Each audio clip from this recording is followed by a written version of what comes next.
Assalamualaikum warahmatullahi wabarakatuh.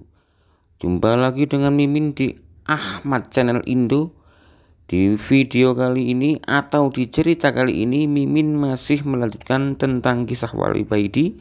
Sekarang kita sudah masuk ke bagian 26. Tanpa berlama-lama lagi, mari kita masuk ke alur ceritanya. Masa kecil Wali Paidi. Kisah ini terjadi ketika Wali Paidi masih kecil.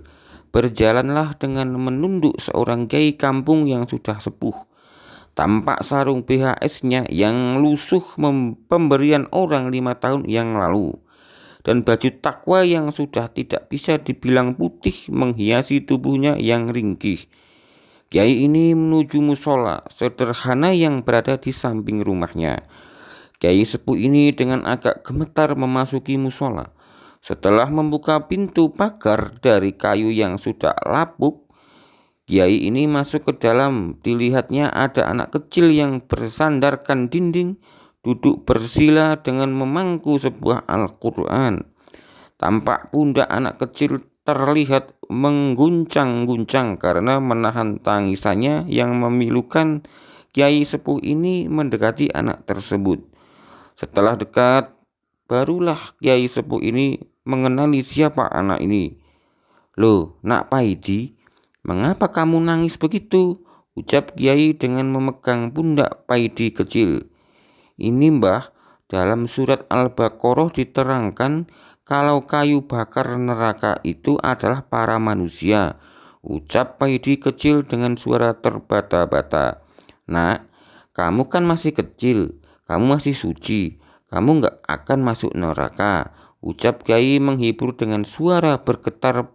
Paidi kecil ini menjawab, "Mbah, kalau panjenengan pernah lihat tungku pembakaran, pasti yang dimasukkan ke tungku pertama kali untuk menyalakan api adalah ranting-ranting kecil." Paidi kecil menunduk. Terdengar suara tangisannya semakin keras. Tampak Quran yang di pangkunya basah terkena air matanya. Kiai sepuh ini gemetar kakinya mendengar jawaban Paidi kecil. Dan Kiai sepuh ini jatuh terduduk. Kiai sepuh ini menangis sesegukan. "Ya Allah, astagfirullah," rintih Kiai sepuh. Paidi kecil terkejut serta merta dia merangkul Kiai sepuh. Dia merasa bersalah karena menyebabkan Kiai sepuh bersedih. Jadilah keduanya saling bertangis-tangisan. "Mbah, jenengan nggak usah bersedih. Saya tahu dan bersedia menjadi saksi kalau Mbah Kiai adalah orang yang baik. Saya yakin kalau Mbah Kiai kelak terhindar dari api neraka," ucap Paidi kecil menghibur. Dengan masih menangis, Kiai sepuh ini menjawab, "Nah, dalam tungku pembakaran, kayu yang paling lama dan terakhir dibakar adalah kayu bongkotan, kayu yang sudah tua seperti aku ini." Tidak bisa dicegah, pecahlah tangisan. Kedua mereka saling beranggulan dan sama-sama menangis. Pemandangan yang begitu menyayat hati. Esok harinya, Kiai sepuh ini sakit. Kiai sepuh tiada henti-hentinya menangis. Kalau ditanya orang-orang yang menjenguknya, mengapa Kiai tiada berhenti menangis, Kiai hanya menggelengkan kepala dan terus menangis. 1 minggu kemudian, Mbah Kiai ini dipanggil Yang Maha Kuasa. Innalillahi wa inna ilaihi roji'un. Dengan ditemani kopi, Wali Paidi duduk di teras langgar rumahnya. Pagi itu Wali Paidi teringat dengan aktivitas salah satu putra Kiai yang dikenalnya, Gus Abu Baradewa. Gus ini sangat low profil, pakaiannya sederhana dan itu saja, nggak pernah ganti. Kaos oblong, lusuh, dan celana training. Bukan karena nggak pernah ganti, tapi pakaiannya yang bagus-bagus sering diberikan kepada orang lain. Sampai adik-adiknya jengkel, khususnya adik perempuannya. Gus Abu Baradewa ini wajahnya biasa, tapi sorot matanya ini sangat teduh dan terkesan sayu. Banyak putri-putri Kiai yang jatuh hati padanya. Wali Paidi tersenyum sendiri ketika teringat peristiwa lucu Gus Abu Baradewa ini. Ketika Gus Abu ini dapat undangan resepsi mantan salah satu putri Kiai besar yang juga pernah jatuh hati padanya, adik-adik perempuan Gus Abu ini kalang kabut. Adik-adiknya ini khawatir nanti kalau kakaknya datang ke resepsi pernikahan dengan pakaian yang biasa dipakainya. Siap hari itu sedang mereka kenal baik dan akrab dengan Ning yang punya hajat ini. Dan dengan inisiatif saudara-saudaranya yang lain, adik perempuannya ini membeli kemeja yang bagus buat kakaknya. Kalau nggak salah warna kemejanya ini biru langit. Ketika memberikan kemeja kepada Gus Abu, adiknya ini mewanti-wanti supaya kakaknya memakai kemeja yang diberikannya. Acara resepsi akhirnya tiba. Adik Gus Abu ini datang duluan ikut rewah atau biodo di tempat acara. Hatinya ketar-ketir menunggu kakaknya datang. Ketika rombongan kakaknya datang, adiknya ini langsung berlari. Dilihatnya kakaknya duduk di depan dengan memakai kemeja yang dibelikannya. Adiknya ini juga lega dan tersenyum tenang. Tapi alangkah kagetnya dia ketika melihat kakaknya ini turun dari mobil. Kakaknya ini tetap memakai celana training kebesarannya. Wah, aduh, ucap adiknya dengan terbengong. Wali Paidi menyodot rokoknya. Dia masih terkenang dengan Gus yang dikenalnya, Gus Abu Baradewa. Setiap pagi Gus Abu Para ini berkeliling melihat gubuk para santri abahnya, mengecek siapa yang sudah kehabisan beras. Lalu Gus Abu Bara ini akan mengambilkan beras di dalam. Setelah memberi beras, Gus Abu ini berkeliling lagi melihat tanamannya, ada bunga, obat herbal, dan lain-lain. Dengan telaten Gus Abu memeriksa satu demi satu. Setelah beres, Gus Abu ini pergi ke dalam mengambil jagung, memberi makan ayam dan puluhan burung dara. Para santri kadang nggak tahu siapa yang ngasih beras. Karena kebanyakan para santri tidurnya pagi sehabis duhaan. Mereka sendiri terlalu tawakal, jadi nggak sempat ngecek berasnya habis apa tidak. Hehehe.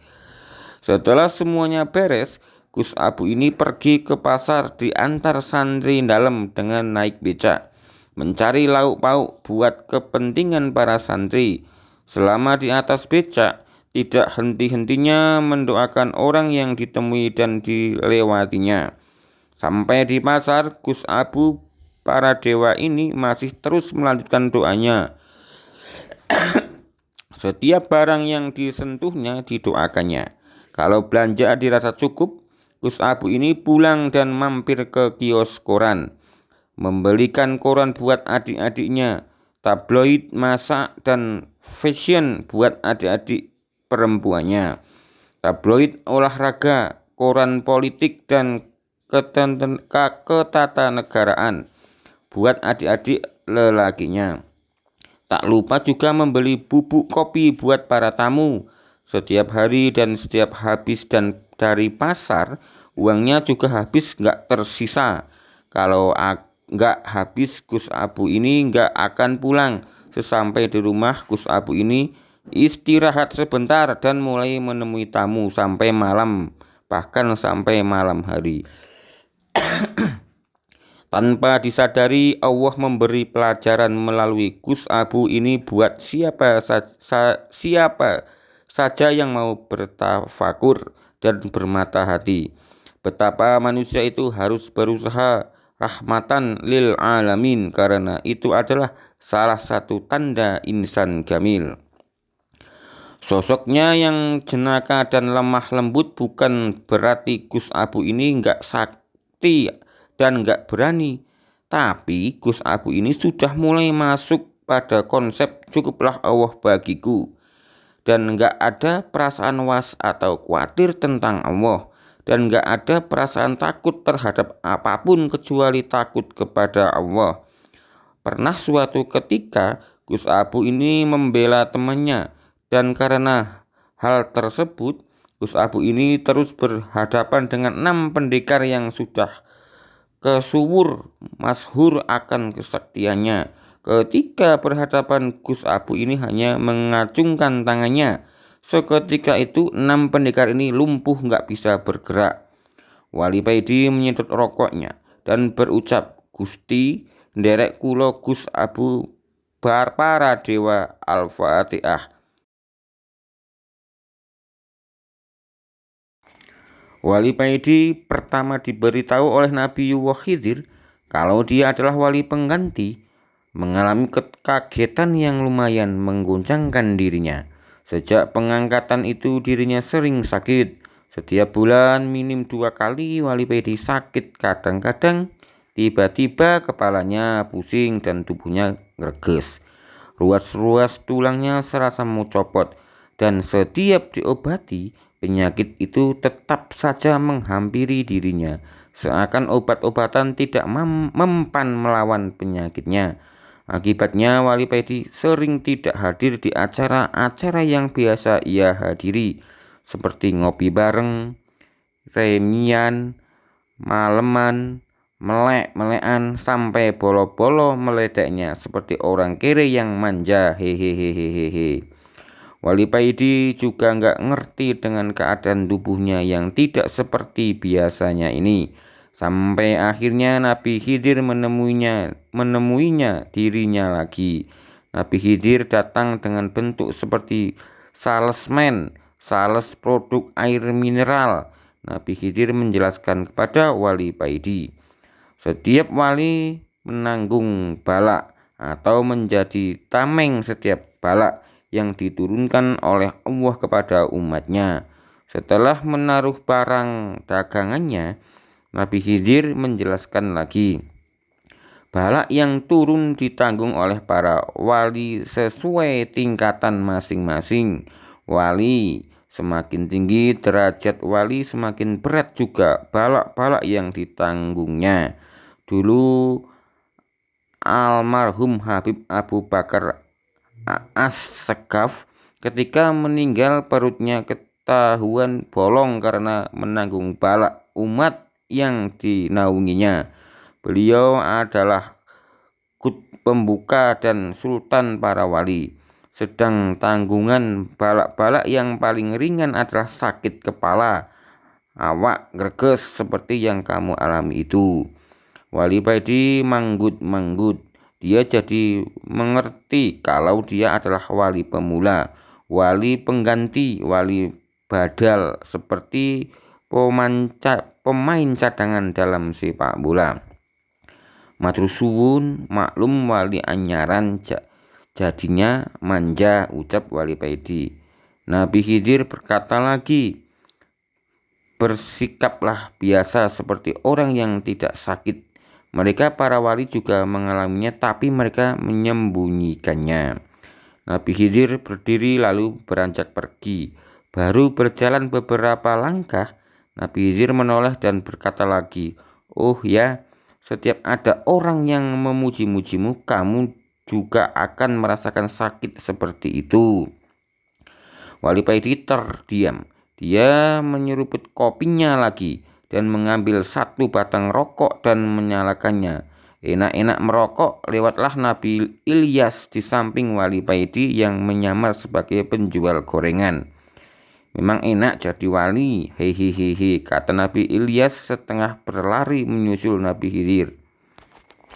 Demikian kisah Nabi Khidir di bagian 20, 21, 22, dan 23. Ada salah Mimin dalam membaca naskah. Mimin minta maaf. Mimin akhiri, Assalamualaikum warahmatullahi wabarakatuh.